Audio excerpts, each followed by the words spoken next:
ರಾಜ್ಯದಲ್ಲಿ ಕೈಕೊಟ್ಟ ಮುಂಗಾರು ಹಲವು ಜಿಲ್ಲೆಗಳಲ್ಲಿ ಬರದ ಸ್ಥಿತಿ.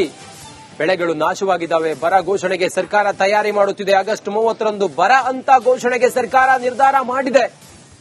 ಇಂದು ನಡೆಯುವ ಕ್ಯಾಬಿನೆಟ್ನಲ್ಲಿ ಅಂತಿಮ ತೀರ್ಮಾನ ಮಾತ್ರ ಬಾಕಿ ಇದೆ. ಇಂದು ನಡೆಯುವ ಕ್ಯಾಬಿನೆಟ್ ಮೀಟಿಂಗ್ನಲ್ಲಿ ಬರ ಅಧ್ಯಯನಕ್ಕೆ ಸಚಿವರ ತಂಡ ನೇಮಕ ಮಾಡಿತ್ತು ಸರ್ಕಾರ. ಸಚಿವರು ಹಾಗೂ ಡಿಸಿ ಅವರಿಂದ ಬರ ಅಧ್ಯಯನದ ವರದಿ ಆಲ್ರೆಡಿ ತಯಾರಾಗಿದೆ.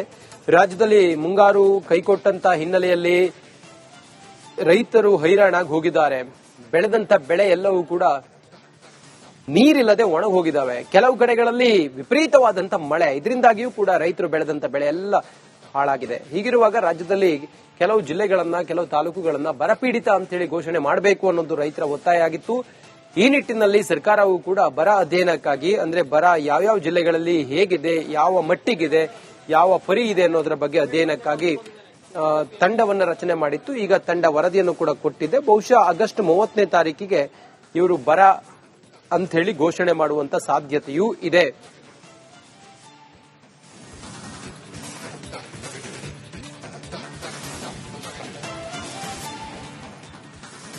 ಬರ ಘೋಷಣೆಗೆ ಸರ್ಕಾರ ಚಿಂತನೆಯನ್ನ ಮಾಡುತ್ತಿದೆ, ನಿರ್ಧಾರವನ್ನ ಮಾಡುತ್ತಿದೆ.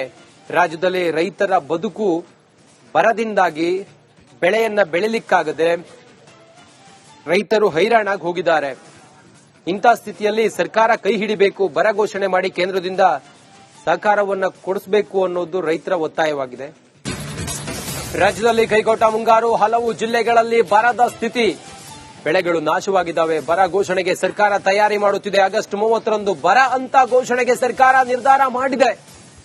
ಇಂದು ನಡೆಯುವ ಕ್ಯಾಬಿನೆಟ್ನಲ್ಲಿ ಅಂತಿಮ ತೀರ್ಮಾನ ಮಾತ್ರ ಬಾಕಿ ಇದೆ. ಇಂದು ನಡೆಯುವ ಕ್ಯಾಬಿನೆಟ್ ಮೀಟಿಂಗ್ನಲ್ಲಿ ಬರ ಅಧ್ಯಯನಕ್ಕೆ ಸಚಿವರ ತಂಡ ನೇಮಕ ಮಾಡಿತ್ತು ಸರ್ಕಾರ. ಸಚಿವರು ಹಾಗೂ ಡಿಸಿ ಅವರಿಂದ ಬರ ಅಧ್ಯಯನದ ವರದಿ ಆಲ್ರೆಡಿ ತಯಾರಾಗಿದೆ. ರಾಜ್ಯದಲ್ಲಿ ಮುಂಗಾರು ಕೈಕೊಟ್ಟಂತ ಹಿನ್ನೆಲೆಯಲ್ಲಿ ರೈತರು ಹೈರಾಣಾಗಿ ಹೋಗಿದ್ದಾರೆ.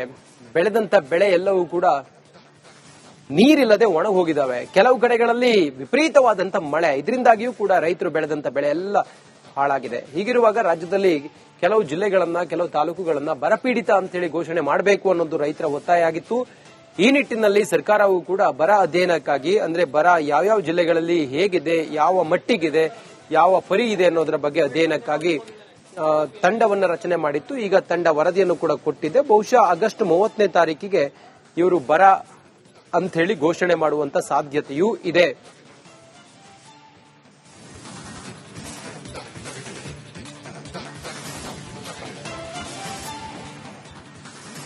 ಬರ ಘೋಷಣೆಗೆ ಸರ್ಕಾರ ಚಿಂತನೆಯನ್ನ ಮಾಡುತ್ತಿದೆ, ನಿರ್ಧಾರವನ್ನ ಮಾಡುತ್ತಿದೆ.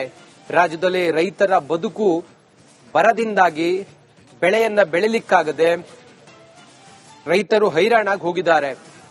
ಇಂಥ ಸ್ಥಿತಿಯಲ್ಲಿ ಸರ್ಕಾರ ಕೈ ಹಿಡಿಬೇಕು, ಬರ ಘೋಷಣೆ ಮಾಡಿ ಕೇಂದ್ರದಿಂದ ಸಹಕಾರವನ್ನ ಕೊಡಿಸಬೇಕು ಅನ್ನೋದು ರೈತರ ಒತ್ತಾಯವಾಗಿದೆ.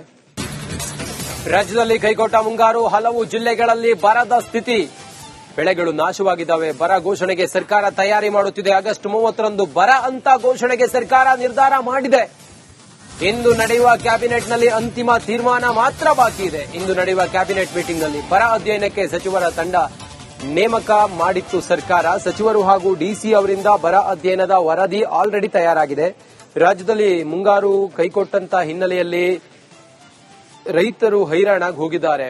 ಬೆಳೆದಂತ ಬೆಳೆ ಎಲ್ಲವೂ ಕೂಡ ನೀರಿಲ್ಲದೆ ಒಣಗಿ ಹೋಗಿದ್ದಾವೆ. ಕೆಲವು ಕಡೆಗಳಲ್ಲಿ ವಿಪರೀತವಾದಂತ ಮಳೆ, ಇದರಿಂದಾಗಿಯೂ ಕೂಡ ರೈತರು ಬೆಳೆದಂತ ಬೆಳೆ ಎಲ್ಲ ಹಾಳಾಗಿದೆ. ಹೀಗಿರುವಾಗ ರಾಜ್ಯದಲ್ಲಿ ಕೆಲವು ಜಿಲ್ಲೆಗಳನ್ನ, ಕೆಲವು ತಾಲೂಕುಗಳನ್ನ ಬರಪೀಡಿತ ಅಂತೇಳಿ ಘೋಷಣೆ ಮಾಡಬೇಕು ಅನ್ನೋದು ರೈತರ ಒತ್ತಾಯ ಆಗಿತ್ತು.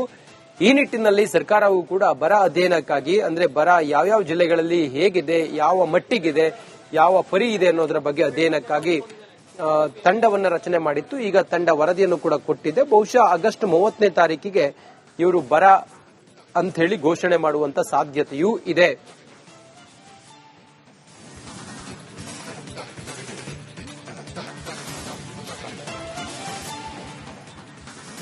ಬರ ಘೋಷಣೆಗೆ ಸರ್ಕಾರ ಚಿಂತನೆಯನ್ನ ಮಾಡುತ್ತಿದೆ, ನಿರ್ಧಾರವನ್ನ ಮಾಡುತ್ತಿದೆ. ರಾಜ್ಯದಲ್ಲಿ ರೈತರ ಬದುಕು ಬರದಿಂದಾಗಿ ಬೆಳೆಯನ್ನ ಬೆಳಿಲಿಕ್ಕಾಗದೆ ರೈತರು ಹೈರಾಣಾಗಿ ಹೋಗಿದ್ದಾರೆ. ಇಂಥ ಸ್ಥಿತಿಯಲ್ಲಿ ಸರ್ಕಾರ ಕೈ ಹಿಡಿಬೇಕು, ಬರ ಘೋಷಣೆ ಮಾಡಿ ಕೇಂದ್ರದಿಂದ ಸಹಕಾರವನ್ನ ಕೊಡಿಸಬೇಕು ಅನ್ನೋದು ರೈತರ ಒತ್ತಾಯವಾಗಿದೆ.